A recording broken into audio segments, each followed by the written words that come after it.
वाह भाई, मजा आ गया। भाभी के हाथों में तो जैसे जादू की छड़ी है।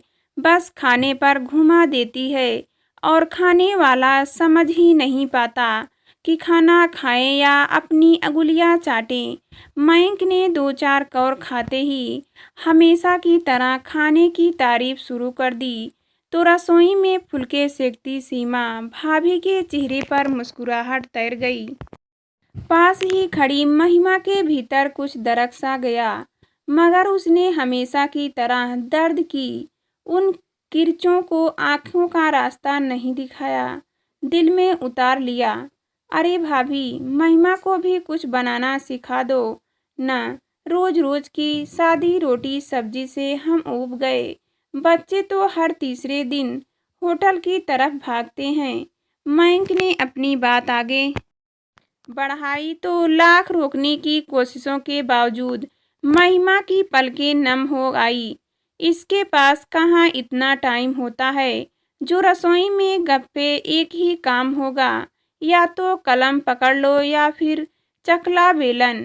सीमा की चाहक में छिपे व्यंग्यबाण महिमा को बांध गए, मगर बातों तो सच ही थी, भले कड़वी सही। महिमा एक कामकाजी महिला है।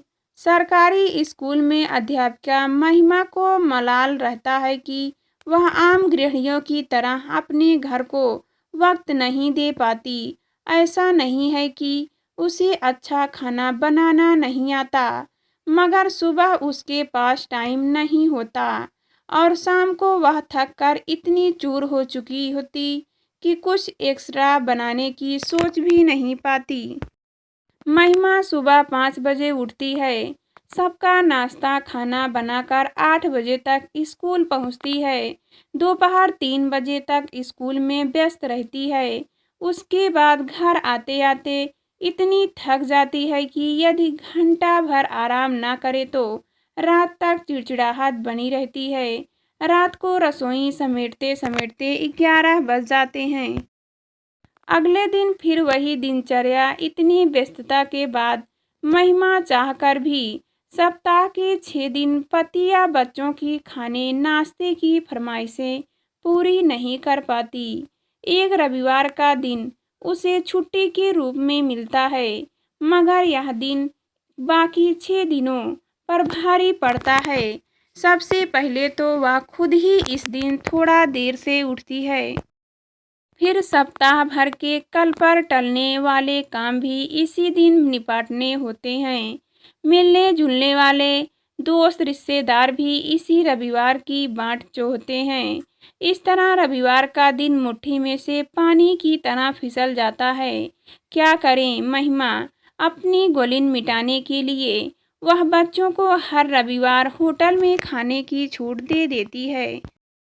धीरे धीरे बच्चों को भी इस आज़ादी और रूटीन की आदत सी हो गई है। महिमा महसूस करती है कि उसका घर सीमा भाभी के घर की तरह हर वक्त सजा संवरा नहीं दिखता। घर के सामान पर धूल मिट्टी की परत भी दिख जाती है। कई बार छोटे छोटे मकड़ी के जाले भी नजर आ जाते हैं। इधर उधर बिखरे कपड़े और जूते तो रोज की बात है। लंबी में रखी डाइनिंग टेबल भी खाने के कम, बच्चों की किताबें, स्कूल बैग, हेलमेट आदि रखने के ज़्यादा काम आती है। कई बार जब महिमा झुझलाकर साफ सफाई में जुट जाती है तो बच्चे पूछ बैठते हैं, आज अचानक यह सफाई का बुखार कैसे चढ़ गया, कोई आने वाला है क्या? तब वह और भी खिसिया जाती। हालांकि महिमा ने अपनी मदद के लिए कमला को रखा हुआ है, मगर वह उसके स्कूल जाने के बाद आती है, इसलिए जो जैसा कर जाती है उसी में संतुष्ट होना पड़ता है। स्कूल में आत्मविश्वास से भरी दिखने वाली महिमा भीतर ही भीतर अपना आत्मविश्वास खोती जा रही थी। यदा कदा अपनी तुलना सीमा भाभी से करने लगती कि कितने आराम से रहती है सीमा भाभी। घर भी एकदम करीने से सजा हुआ, अच्छे खाने से, पति बच्चे भी खुश। दिन में 2-3 घंटे ऐसी की ठंडी हवा में आराम और एक मैं हूँ, चाहे हजारों रुपए महीना कमाती हूँ, कभी अपने पैसों का रोब नहीं झाड़ती। जेठानी के सामने हमेशा देवरानी ही बनी रहती हूँ, कभी भी रानी बनने का गरूर नहीं दिखाती। फिर भी मयंक ने कभी मेरी काबिलियत पर गर्व नहीं किया। बच्चे भी अपनी ताई के ही गुण गाते रहते हैं। वैसे देखा जाए तो वह सब भी कहाँ गलत हैं। कहते हैं कि दिल तक पहुँचने का रास्ता पेट से होकर गुजरता है, मगर मैं कहाँ इन दूरियों को तय कर पाई हूँ। जल्दी जल्दी जो कुछ बना पाती हूँ बस बना देती हूँ। एक सा नाश्ता और खाना खा खा कर बेचारी ऊब जाते होंगे। कैसी माँ और कैसी पत्नी हूँ, अपने परिवार तक को खुश नहीं रख पाती। महिमा खुद को कोसने लगती और फिर अवसाद के दलदल में थोड़ा और गहरे धंस जाती। क्या करूँ? क्या इतनी मेहनत से लगी नौकरी छोड़ दूँ? मगर अब यह सिर्फ नौकरी कहाँ रही, यह तो मेरी पहचान बन चुकी है। स्कूल के बच्चे जब मुझे सम्मान की दृष्टि से देखते हैं, उनके अभिभावक बच्चों के सामने मेरा उदाहरण देते हैं, तो वे कितने गर्व के पल होते हैं। वह अनमोल खुशी को क्या सिर्फ इतनी सी बात के लिए गंवा दूं कि पति और बच्चों को उनका मनपसंद खाना खिला सकूं। महिमा अक्सर खुद से ही सवाल जवाब करने लगती, मगर किसी नतीजे पर नहीं पहुंच पाती। इसी बीच महिमा की स्कूल में गर्मी की छुट्टियां हो गई। उसने तय कर लिया कि इन पूरी छुट्टियों में वह सबकी शिकायतें दूर करने की कोशिश करेगी, सबका मनपसंद खाना बनाएगी, नई नई डिशेज बनाना सीखेगी, घर को एकदम साफ सुथरा और सजा कर रखेगी। छुट्टी का पहला दिन नाश्ते में गरम गरम आलू के पराठे देखते ही सबके चेहरे खिल उठे। भूख से अधिक ही खा लिए सबने। उन्हें संतुष्ट देखकर महिमा का दिल भी खुश हो गया। मयंक टिफिन लेकर ऑफिस निकल गया और बच्चे कोचिंग क्लास। महिमा घर को समेटने में जुट गई। दोपहर ढलते ढलते पूरा घर चमक उठा, लगा मानो दिवाली आने वाली है। मयंक और बच्चे घर लौट आए। आते ही बच्चों ने अपनी किताबें और बैग व मयंक ने अपनी फाइलें और हेलमेट लापरवाही से डाइनिंग टेबल पर पलट दिया। महिमा का मूड उखड़ गया, मगर उसने एक लंबी सांस ली और सारा सामान यथास्थान पर रखकर डाइनिंग टेबल पर फिर से सेट कर दी। महिमा ने रात के खाने में भी 2 मसालेदार सब्जियों के अलावा रायता और सूजी का हलवा भी बनाया। सजी डाइनिंग टेबल देखकर मयंक और बच्चे खुश हो गए। उन्हें खुश देखकर महिमा भी खुश हो उठी। अब रोज यही होने लगा। नाश्ते में अक्सर मैदा, बेसन, आलू और अधिक तेल, मिर्चा, मसाले का इस्तेमाल होता था। रात में भी महिमा कई तरह के व्यंजन बनाती थी। अधिक वैरायटी बनाने के चक्कर में अक्सर रात का खाना लेट हो जाता था और गरिष्ठ होने के कारण ठीक से हजम भी नहीं हो पाता था। अभी 15 दिन भी नहीं बीते थे कि मयंक ने एसिडिटी की शिकायत की। रात भर खट्टी डकारों और सोने से जलन परेशान रहा। सुबह डॉक्टर को दिखाया तो उसने सादे खाने और कई तरह के दूसरे परहेज बताए के साथ साथ साथ क्या 2000 का दवाएं का बिल थमा दिया। दूसरी तरफ घर को साफ सुथरा और सुव्यवस्थित रखने के प्रयास में बच्ची की आज़ादी छीनती जा रही थी। महिमा उन्हें हर वक्त टोकती रहती कि इस्तेमाल करने के बाद अपना सामान प्रॉपर जगह पर रखे, मगर बरसों की आदत भला एक दिन में छूटती है।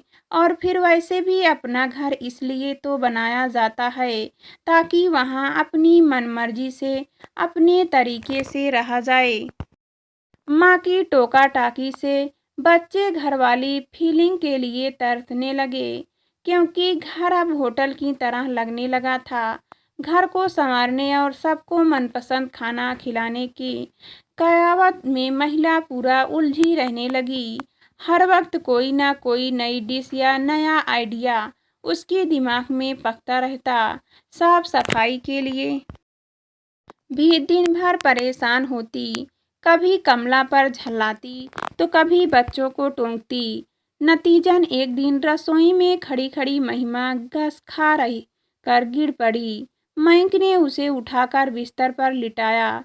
बेटे ने तुरंत डॉक्टर को फोन किया। चेकअप कराने के बाद पता चला कि महिमा का बीपी बहुत ज़्यादा बढ़ा हुआ है। डॉक्टर ने आराम करने की सलाह के साथ साथ मसालेदार, ज़्यादा घी व तेल वाले खाने से परहेज करने की सलाह दी। साथ ही लंबा चौड़ा बिल थमाया। वह अलग सॉरी मयंक, मैं एक अच्छी पत्नी और माँ की कसौटी पर खरी नहीं उतर सकी। महिमा ने मायूसी से कहा, पगली, यह तुमसे किसने कहा? तुमने तो हमेशा अपनी जिम्मेदारियां पूरी शिक्षित के साथ निभाई है। मुझे गर्व है तुम पर।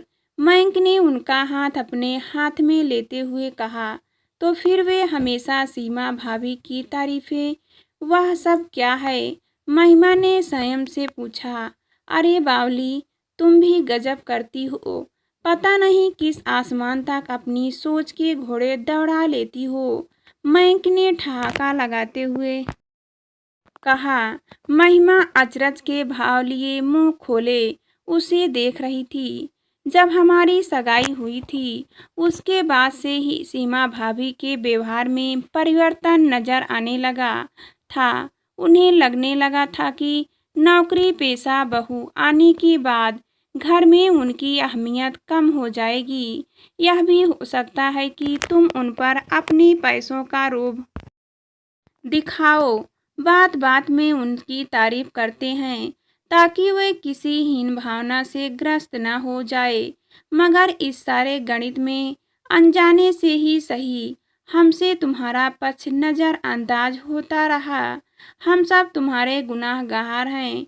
मयंक ने शर्मिंदा होते हुए अपने कान पकड़ लिए। यह देख महिमा खिलखिला पड़ी। तो अब सजा तो आपको मिलेगी ही। आप सबको अगले 20 दिन और इसी तरह का चटपटा और मसालेदार खाना खाना पड़ेगा। ना बाबा, ना इतनी बड़ी सज़ा नहीं। हमें तो वही सादी रोटी सब्जी चाहिए ताकि हमारा पेट भी हैप्पी रहे और जेब भी। क्यों बच्चों? मयंक ने नाटकीयता से कहा। अब तक बच्चे भी वहां आ चुके थे। ठीक है, मगर सप्ताह में एक दिन तो होटल जाने देंगे और हमें अपनी मनपसंद डिशेस खाने देंगे ना? दोनों बच्चे एक साथ चिल्लाए तो महिमा के होठों पर भी मुस्कुराहट तैर गई।